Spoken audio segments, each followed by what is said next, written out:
वालेकुम। आज का जो हमारा टॉपिक है ये है कि हिस्टैरिसीस लॉस क्या है। Hysteresis, what is meant by hysteresis loss and how is it used in the construction of a transformer, कि ट्रांसफार्मर की कंस्ट्रक्शन में इसका क्या यूज होता है।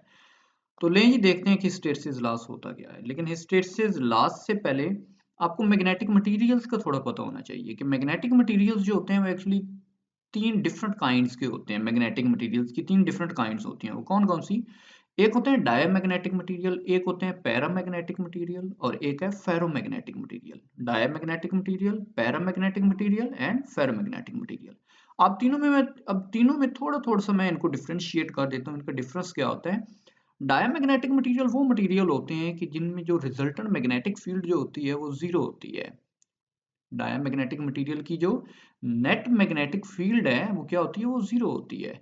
क्यों जीरो होती है? क्योंकि एक ऑर्बिटल मोशन के जो इलेक्ट्रॉन होते हैं और जो स्पिन मोशन वाले जो मैग्नेटिक मूवमेंट्स होते हैं, हर एक का अपना अपना एक मैग्नेटिक मूवमेंट होता है इलेक्ट्रॉन का। तो एक की अगर ऑर्बिटल मोशन है तो उसका भी मैग्नेटिक मूवमेंट होगा। स्पिन मोशन अपने एक्सिस के अलोंग है तो वो भी एक मैग्नेटिक मूवमेंट होगा। तो ऑर्बिटल मोशन और स्पिन मोशन के जो मैग्नेटिक मूवमेंट्स हैं ये एक दूसरे को क्या कर देते हैं? कैंसिल आउट कर देते हैं, और जो रिजल्टेंट मैग्नेटिक फील्ड है वो क्या हो जाती है? वो जीरो। ये डायमैग्नेटिक मटेरियल कहलाते हैं। पैरामैग्नेटिक मटेरियल जो होते हैं इनकी नेट मैग्नेटिक फील्ड, जो रिजल्टेंट मैग्नेटिक फील्ड है वो जीरो नहीं होती, लेकिन वो बहुत स्मॉल होती है, वो वीक मैग्नेटिक फील्ड होती है। तो पैरामैग्नेटिक मटेरियल जो है ये रिजल्टेंट मैग्नेटिक फील्ड रखते हैं लेकिन ये वीक रखते हैं। अब बात करें अगर फेरोमैग्नेटिक मटेरियल की, तो फेरोमैग्नेटिक मटेरियल वो मैग्नेटिक मटेरियल्स होते हैं जो रिजल्टेंट मैग्नेटिक फील्ड जो है ये बहुत स्ट्रॉन्ग रखते होते हैं। क्यों स्ट्रॉन्ग रखते हैं? कि एक्चुअली इनकी ऑर्बिटल मोशन के मैग्नेटिक मूवमेंट्स और जो स्पिन मोशन के मैग्नेटिक मूवमेंट्स हैं ये अलाइंड होते हैं, सेम डायरेक्शन में होते हैं, एक दूसरे को सपोर्ट कर रहे होते हैं, एक दूसरे की फेवर में होते हैं। तो इस वजह से हम कहते हैं कि जो फेरोमैग्नेटिक मटेरियल है उसकी रिजल्टेंट मैग्नेटिक फील्ड क्या होती है? वो बहुत ज्यादा वो स्ट्रॉन्ग होती है।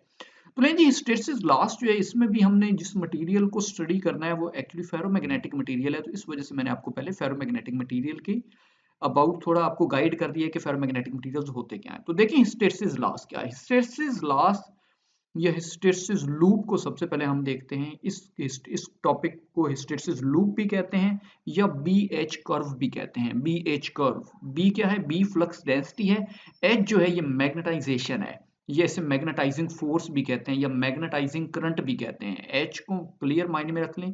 बी और एच की ही गेम है आज इस टॉपिक में, बी और एच की। तो बी क्या है? बी जो है, बी मैंने आपको बताया कि बी जो है ये मैग्नेटिक फ्लक्स डेंसिटी है, और एच जो है, एच मैग्नेटाइजेशन कहते हैं या मैग्नेटाइजिंग फोर्स होती है या इसे मैग्नेटाइजिंग करंट कहते हैं।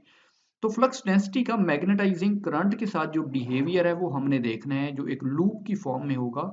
तो ये लूप हमें बताता क्या है? इस लूप से हमें क्या इंफॉर्मेशन क्या मिलती है कि हम किस चीज को, इस लूप को कहाँ पे यूज कर सकते हैं। याद रखें ये जो लूप है ये एक्चुअली ये मैग्नेटिक मटेरियल्स के बारे में हमें बताता है कि आया कि उसकी हार्डनेस क्या है और उसकी सॉफ्टनेस क्या है। मतलब हिस्टैरिसीस लूप को यूज करते हैं टू इन्वेस्टिगेट द हार्डनेस और softness of a magnetic material. तो हम यहाँ पर ये काम करते हैं कि एक सोलिनॉइड कंसिडर करते हैं। देखें आपके सामने ये फिगर शो हो रही है, यहाँ पर आपको एक सोलिनॉइड शो करवाई गई है। ये देखें, ये एक सोलिनॉइड है जिसकी ये वाइंडिंग्स हैं, क्लियर। इसके इनसाइड एक आयरन रॉड को इंसर्ट किया जा रहा है, एक आयरन पीस को इंसर्ट किया गया है। हमने आयरन को लिया। देखिए आयरन जो है ये फेरोमैग्नेटिक मटेरियल होता है। आयरन, निकल, कोबाल्ट, तो ये फेरोमैग्नेटिक मटेरियल है। तो हमने आयरन को इंसर्ट किए है inside the solenoid. Inside the solenoid जब आयरन को इंसर्ट किया है तो यहाँ से हमने एसी करंट इसे प्रोवाइड किया है। ये देखें एसी करंट जो है इसमें से पास करेगा। और एसी करंट को देखें तो एसी करंट जो है ये एक्चुअली अल्टरनेटिंग करंट है। तो अल्टरनेटिंग मीन इसमें एक पॉजिटिव साइकिल होता है, एक नेगेटिव साइकिल, फिर पॉजिटिव, फिर नेगेटिव। तो जब पॉजिटिव साइकिल आता है तो ये रॉड जो है ये फुली मैग्नेटाइज हो जाता है एक पर्टिकुलर डायरेक्शन में। रॉड जो है ये क्या हो जाएगा? मैग्नेटाइज हो जाएगा जब इसमें से करंट पास करेगा, स्पेशली इसका जब पॉजिटिव साइकिल आएगा तो ये मैग्नेटाइज हो जाएगा एक एक ही डायरेक्शन में। लेकिन जब दूसरा नेगेटिव साइकिल आता है फिर, तो नेगेटिव साइकिल में ये अपोजिट डायरेक्शन में फिर ये सैचुरेट हो जाता है, मैग्नेटाइज हो जाता है। बात समझ आई कि जब करंट की जो नेगेटिव पीक आएगी तो ये रॉड क्या हो जाएगा? ये फिर अगेन मैग्नेटाइज तो होगा लेकिन अपोजिट डायरेक्शन में, क्लियर। तो हम कहते हैं कि the specimen undergoes a complete cycle of magnetization when current change from its positive peak to its negative peak. कि जब पॉजिटिव पीक से नेगेटिव पीक में जब करंट की चेंज आती है तो ये उस वक्त भी कंप्लीट किस में होता है? मैग्नेटाइजेशन में होता है। And then back to its positive peak, और फिर जब अगेन पॉजिटिव आती है तो इस तरह ये मैग्नेटाइज होता जाता होता है।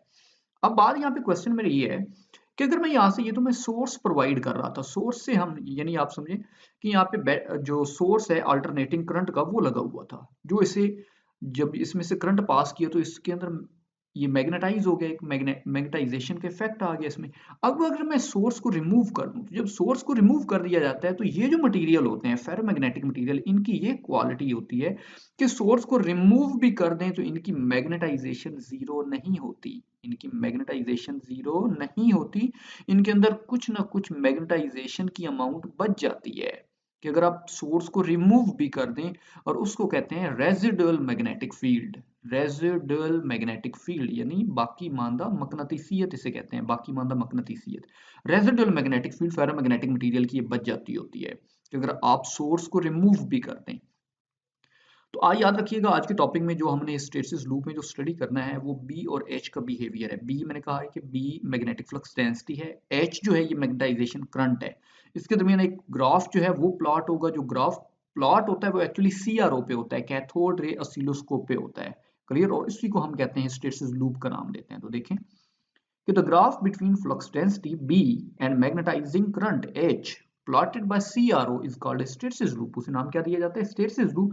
और ये लूप कुछ प्रॉपर्टीज पोजेस कर रहा है, वो कौन सी हैं? तो देखें आपके सामने, ये देखें आपके सामने एक फिगर शो हो रही है। इस फिगर में देखें तो एक ये एक्स एक्सिस है, एक क्या है? वाई एक्सिस है। एक्स एक्सिस के ऊपर तो मैग्नेटाइजिंग फोर्स को शो करवाया गया है, क्लियर। मैग्नेटाइजिंग फोर्स या मैग्नेटाइजिंग करंट भी कहते हैं इसे, या मैग्नेटाइजेशन भी जस्ट कहते होते हैं। तो एक्स एक्सिस पे तो ये पॉजिटिव एच है, नेगेटिव एक्स एक्सिस पे नेगेटिव एच है, ओके। इस तरह वाई एक्सिस, जो पॉजिटिव वाई एक्सिस है वहां पर ये फ्लक्स डेंसिटी है अपवर्ड डायरेक्शन में, और जो नेगेटिव वाई एक्सिस है वहां पर फ्लक्स डेंसिटी की नेगेटिव वैल्यू है, ओके। तो एक्स एक्सिस पे माइंड में रखें एच है, वाई एक्सिस पे क्या है? बी है। अब यहाँ से हम स्टार्ट करते हैं इस ग्राफ को एक्सप्लेन करते हुए। तो जितनी भी इसके अंदर ये टर्म्स आ रही हैं, ये हिस्टैरिसीस, सैचुरेशन, रिटेंटिविटी, जितनी भी हैं वो सारी कवर होती जाएंगी। देखिए आप यहाँ पे देखिए, इनका पॉइंट ओरिजिन पॉइंट कहलाता है दोनों एक्सिस का। यहाँ पर क्या है कि यहाँ पर जब h जीरो है तो b भी जीरो है, h जीरो है तो b भी जीरो है।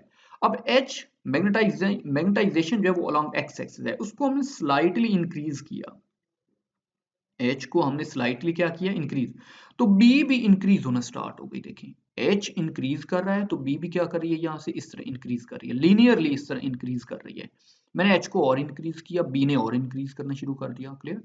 h को मैग्नेटाइजिंग फोर्स को और ज्यादा मैंने इंक्रीज किया, क्लियर। तो b भी और ज्यादा इंक्रीज करते करते फाइनली अपनी सैचुरेशन पॉइंट पे पहुंच गई। सैचुरेशन, सैचुरेशन पॉइंट का मतलब है कि इससे ज्यादा अगर मैं मैग्नेटाइजिंग फोर्स को और इंक्रीज करूं तो फ्लक्स डेंसिटी की अपनी कांस्टेंट वैल्यू आ गई है, फ्लक्स डेंसिटी फर्दर इंक्रीज नहीं होगी।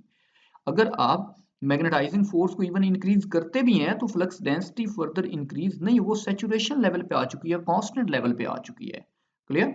अब आप ये समझिए कि फॉर एग्जांपल मैं इस सोर्स को रिमूव करता हूं, ये मैग्नेटाइजिंग फोर्स वाली ये कोई सोर्स लगी हुई थी, मैं इस सोर्स को रिमूव करता हूं सडनली, इसको मैं हटा देता हूं, इसको, वो जो सोलिनॉइड के साथ हमने सोर्स लगाई थी, आप उस सोर्स को कट ऑफ कर दें, कट ऑफ कर दें तो एच तो जीरो हो गया। आपने सोर्स को रिमूव कर दिया, एच को जीरो हो गया, तो बी जो कि इसके साथ साथ जा रही थी तो बी को भी जीरो होना चाहिए असूली तौर पे, लेकिन बी जीरो नहीं होती, बल्कि बी, ये जो फ्लक्स डेंसिटी है, ये एक नया पाथ अडॉप्ट करती है। ये पॉइंट, इसको ए का नाम दिया गया सैचुरेशन, ये ए से बी की तरफ यहां से इस तरह कर्व जाती है, ए से बी की तरफ। हालांकि इसको असूलन इधर ए से ओरिजिन पे आना चाहिए, लेकिन मैंने आपको फेरोमैग्नेटिक मटेरियल की प्रॉपर्टी बताई है कि सोर्स को रिमूव भी कर दिया जाए तो उसके अंदर कुछ ना कुछ मकनातीसियत बच जाती है, जिसे रेजिडुअल मैग्नेटिज्म कहते हैं। तो एक्चुअली ये वही आ चुकी है, ए से बी तक जब आपने सोर्स को रिमूव कर दिया तो मैग्नेटिक फ्लक्स डेंसिटी ने अपना पाथ चेंज कर लिया और वो बी पर आ गई। अब यहाँ पे देखें तो यहाँ पर एच तो इस वक्त जीरो हो चुका था, यहाँ पे था एच जीरो, लेकिन बी अभी जीरो नहीं हुई, बल्कि इतनी, ये जो इतना गैप आ रहा है यहाँ के ओरिजिन से लेके ये पॉजिटिव वाई एक्सिस में, ये जो इतना गैप आ रहा है, यही वो रेजिडुअल मैग्नेटिज्म है। रेजिडुअल मैग्नेटिज्म है, जिस इस टर्म को नाम दिया जाता है रेमिनेंस का, रेमिनेंस, या इसे रिटेंटिविटी भी कहते होते हैं, ओके। तो बी पॉइंट माइंड में रखें कि यहाँ पर मैग्नेटाइजिंग फोर्स जो है वो एक्चुअली जीरो है, लेकिन फ्लक्स डेंसिटी जो है वो उस वक्त जीरो नहीं है, बल्कि ये रेजिडुअल मैग्नेटिज्म कहते हैं, या रेमिनेंस कहते हैं, या रिटेंटिविटी कहते होते हैं। अब अगर हमने इस रेजिडुअल मैग्नेटिज्म को रिमूव करना है तो कैसे करना पड़ेगा? हमें पता है एच और बी का आपस में डायरेक्ट रिलेशन है, तो हम एच को इंक्रीज करते हैं, लेकिन इस वक्त नेगेटिव डायरेक्शन में। मैंने इस एच को, मैग्नेटाइजिंग फोर्स को, इधर नेगेटिव डायरेक्शन में सी पॉइंट तक जस्ट इंक्रीज किया, सी पॉइंट तक, ये जो सी पॉइंट है इस तक मैंने इंक्रीज किया, तो जब मैंने एच को इंक्रीज किया तो बी ने भी इंक्रीज करना स्टार्ट किया, बी यहाँ से इंक्रीज करके सी पॉइंट पे आ गई। जैसे ही सी पॉइंट पे आई तो चूंकि बी का वेक्टर जो बी के एक्सिस है वो तो वाई एक्सिस है, एक्स एक्सिस तो है नहीं, तो एक्स एक्सिस पर जैसे ही बी आई तो बी जीरो हो गई, मैग्नेटिक फ्लक्स डेंसिटी क्या हो गई यहाँ पर, जीरो हो गई। एच नेगेटिव डायरेक्शन में आपने स्लाइटली इंक्रीज किया है, एच को मैग्नेटाइजिंग फोर्स को स्लाइटली इंक्रीज किया, लेकिन बी क्या हो गई यहाँ पे आके जीरो। तो इस पॉइंट को या इस प्रॉपर्टी को नाम देते हैं कुरेसिविटी का। कुरेसिविटी क्या मीनिंग है कुरेसिविटी के? कुरेसिविटी एक्चुअली वो फोर्स है कि जो क्या करती है कि जो मैग्नेटिक फ्लक्स डेंसिटी को जीरो पर ले आती है। कुरेसिविटी वो फोर्स है जो मैग्नेटिक फ्लक्स डेंसिटी को किस पॉइंट पे ले आती है, जीरो पे ले आती है। यानी जो मैग्नेटिक फ्लक्स डेंसिटी को, या आप ये कहें कि जो रेजिडुअल मैग्नेटिज्म है, जो रेजिडुअल मैग्नेटिज्म है उसको जो चीज खत्म करती है वो कुरेसिव फोर्स है, और ये प्रॉपर्टी इसकी कुरेसिविटी कहलाती है, जिसको पॉइंट सी से रिप्रेजेंट कर रहे हैं। अच्छा, हमने एच को नेगेटिव डायरेक्शन में स्लाइटली इंक्रीज किया है, जिस तरह हमने इधर पॉजिटिव डायरेक्शन में पहले एफ तक ले गए, फिर और इंक्रीज किया, फिर इस तरह एच को जब सी तक ले आए अब थोड़ा और इंक्रीज करते हैं एच को। मैग्नेटाइजिंग फोर्स को जब नेगेटिव डायरेक्शन में और इंक्रीज करते हैं तो साथ बी फिर और इंक्रीज करना शुरू कर देती है, लेकिन इस वक्त ये थर्ड क्वाड्रेंट में चली जाती है, पहले सेकंड था अब क्या है थर्ड। तो जो बी था मैग्नेटिक फ्लक्स डेंसिटी वो इस तरह जा रही है, यहां तक बी मैग्नेटिक फ्लक्स डेंसिटी जो है ये अगेन नेगेटिव डायरेक्शन में अपने सैचुरेशन लेवल पे चली जाती है। उधर वो पॉजिटिव डायरेक्शन में थी, इधर नेगेटिव डायरेक्शन में सैचुरेशन लेवल पे चलेगी। ये देखें आपके सामने शो हो रहा है कि सैचुरेशन इन ऑपोजिट डायरेक्शन, जिसको पॉइंट डी से हम रिप्रेजेंट कर रहे हैं।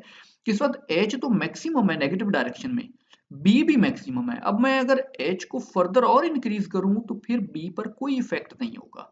इसका मतलब क्या है? इसका मतलब है कि एच फॉरवर्ड है और बी उसके पीछे है। बी टर्म जो है मैग्नेटिक फ्लक्स डेंसिटी जो है ये लैग कर रही है मैग्नेटाइजिंग फोर्स से, उसके पीछे है। और लीड कौन कर रहा है? लीड जो कर रहा है वो एच लीड कर रहा है और बी लैग कर रही है। तो एक्चुअली ये इस बी एच कर्व या जो हिस्टैरिसीस लूप है इसकी स्टोरी यही होती है कि बी का एच से पीछे रह जाना, यानी मैग्नेटिक फ्लक्स डेंसिटी का मैग्नेटाइजिंग फोर्स से पीछे रह जाना।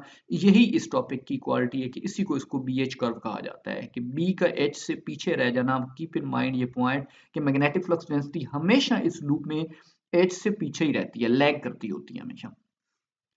तो मैंने कहा कि यहाँ से नेगेटिव डायरेक्शन में आप मैग्नेटाइजिंग फोर्स को और इंक्रीज करें तो मैग्नेटिक फ्लक्स डेंसिटी इंक्रीज नहीं होगी, वो अपने सैचुरेशन लेवल पे आ गई है। अब मैं फिर फर्दर क्या करता हूँ, मैं सोर्स को रिमूव करता हूँ। अगेन जिस तरह हमने ये इस साइकिल में हमने काम किया था, अब नेगेटिव साइड पे भी हम डायरेक्टली सोर्स को रिमूव करते हैं। आप सोर्स को रिमूव करें यानी एच जीरो हो गया, यहाँ पे ओरिजिन पे आ गया, तो बी को भी फिर जीरो पे जाना चाहिए, लेकिन बी फिर जीरो पे नहीं जाती बल्कि ये डी से ई पॉइंट की तरफ चली जाती है। मैग्नेटिक फ्लक्स डेंसिटी डी से ई की तरफ मूव कर जाती है। तो इट मींस यहाँ पर फिर देखें एच जीरो हो चुका है लेकिन मैग्नेटिक फ्लक्स डेंसिटी जीरो नहीं है। अब इतना जो पोर्शन है ये वाला, इतना ये जो पोर्शन है ये क्या है, ये फिर रेजिडुअल मैग्नेटिज्म है।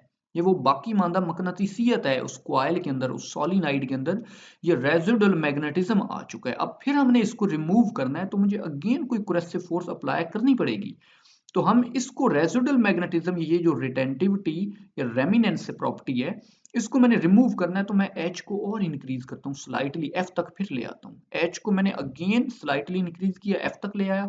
तो जब एच इंक्रीज किया तो बी पहले ई पे थी, तो मैग्नेटिक फ्लक्स डेंसिटी अब ई से एफ की तरफ चली जाती है। तो इस तरह ये एक लूप कंप्लीट हो जाता है। तो अब ये भी एक कुरेसिविटी कहलाती है, ये एफ पॉइंट भी कुरेसिविटी है, जो जिसने ये जो नेगेटिव रेजिडुअल मैग्नेटिज्म आया है इसको इसने रिमूव किया है। और ये एक्चुअली एफ जो है ये भी कुरेसिविटी है, माइंड में रखिएगा। कुरेसिव फोर्स है यहाँ पे, कि वो फोर्स जो ये मैग्नेटिक फ्लक्स डेंसिटी को जीरो पे ले आई है, ये रेजिडुअल मैग्नेटिज्म को जिसने एलिमिनेट किया है, तो वो क्या कहलाती है, वो कुरेसिविटी कहलाती है। तो इस तरह पूरे टॉपिक में देखें तो एक्चुअली जो बी है वो एच से पीछे ही है, एच आगे आगे है और मैग्नेटिक फ्लक्स डेंसिटी इस मैग्नेटाइजिंग फोर्स से लैग कर रही है। तो इसी को नाम क्या देते होते हैं, इसको बी एच कर्व का नाम देते हैं, या इस लूप को हिस्टैरिसीस लूप का नेम देते हैं। तो आपके सामने ये सारा डाटा है, देखें हिस्टैरिसीस की डेफिनेशन देखें, the portion O A of the curve is obtained, ये वाला पोर्शन, ये ओ है, ये पॉइंट ओ ए ऑब्टेन्ड हो रहा है कि when the magnetizing current is increase, जब आपने इस मैग्नेटाइजिंग फोर्स, इस मैग्नेटाइजिंग करंट को यहाँ से इंक्रीज किया इधर, and A B is the portion, A B ये वाला, ये जो पोर्शन आ रहा है A B, A B is the portion when the current is decrease, जब आपने इसको डिक्रीज किया, डिक्रीज मीन जब आपने सोर्स को रिमूव किया था, एच को जीरो पे ले आए, तो मैग्नेटिक फ्लक्स डेंसिटी जीरो पे नहीं आई बल्कि उसने अपना एक नया ट्रैक जो है अडॉप्ट किया, और वही वो रेजिडुअल मैग्नेटिज्म आ चुका था ये वाला। फिर आपने इसको रिमूव किया तो कोरेसिव फोर्स लगाई उसके थ्रू, यानी कोरेसिव फोर्स का मतलब क्या था कि एच को नेगेटिव डायरेक्शन में आपने इंक्रीज किया, तो वही कोरेसिव फोर्स होती है जिसने इसको रेजिडुअल मैग्नेटिज्म या रिटेंटिविटी को रिमूव कर दिया। क्लियर? तो ये अगेन पूरा साइकिल इस तरह से ये रिपीट होता है। अब माइंड में रखिए हमने मटेरियल जो था वो आयरन कंसिडर किया था, सोलिनाइड के अंदर आयरन को इंसर्ट किया था। आयरन बेस्ट फेरोमैग्नेटिक मटेरियल है, लेकिन चूंकि फेरोमैग्नेटिक मटेरियल्स भी फर्दर दो तरह के होते हैं, एक होते हैं सॉफ्ट फेरोमैग्नेटिक मटेरियल, एक होते हैं हार्ड फेरोमैग्नेटिक मटेरियल। आयरन जो है, आयरन एक सॉफ्ट फेरोमैग्नेटिक मटेरियल है, और स्टील जो है, स्टील एक हार्ड फेरोमैग्नेटिक मटेरियल है। अब अगर मैं इन दोनों की यहाँ पे आपको एक फिगर शो करवाऊं कि ये जो इस लूप का ये जो एरिया है, इतना एरिया आ रहा है, वो आयरन का और होता है, स्टील का और होता है।